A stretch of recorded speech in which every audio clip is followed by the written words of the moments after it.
Buongiorno a tutti quanti dal vostro chef Tony Sardeon, il cuoco che caccia, ricordatevi, 4 stelle dalla guida del famosissimo cuoco veneto Michelin.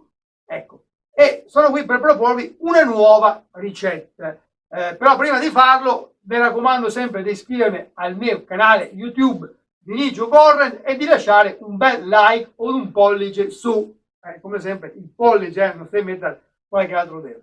Allora oggi passiamo alla ricetta odierna, che è un piatto legato, diria, proprio al DNA dei malti italiani, e è un piatto di pasta. Oh, attenzione, perché ho sentito che l'altro giorno un'eresia, vedo qualcuno che ha fatto la pasta col ketchup.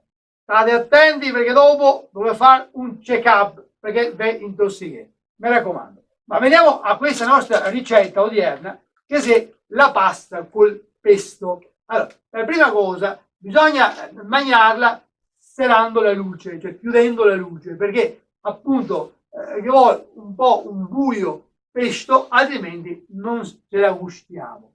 Ecco, l'altra sera tra l'altro mi volevo fare le tranette al pesto, ma è andata via la luce. Cosa è successo? È successo che era buio pesto e mi si cascava la pasta per terra, e di queste tranette ne c'era solo 3 nette, tutto il resto è già sporche e vado a buttare via. Allora, per lavarle ho messo sopra una bacinella, però non saperia quanto bisogna lasciarle a moglio. Aspetta che telefono a Maria, che domandiamo a Maria quanto tempo che le tranette deve essere a posto. Ecco.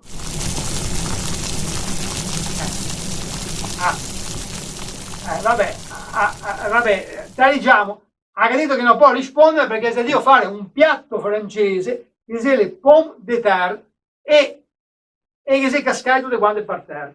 Ecco, gli scriverò un'email sperando sempre che di questi tempi anche il computer non abbia già il virus. Chissà mai che il computer della Maria sia vaccinato. Speriamo. Comunque, tornando alla pasta col pesto, siccome avevo detto che le tranette mi c'era cascare per terra e se casporca, ho pensato di non fare più le tranette, ma di fare, eccoci qua, i bigui in salsa. I bigui. Allora, siccome che i bigui, ecco, se meglio fa un'altra roba che vi dico la prossima volta.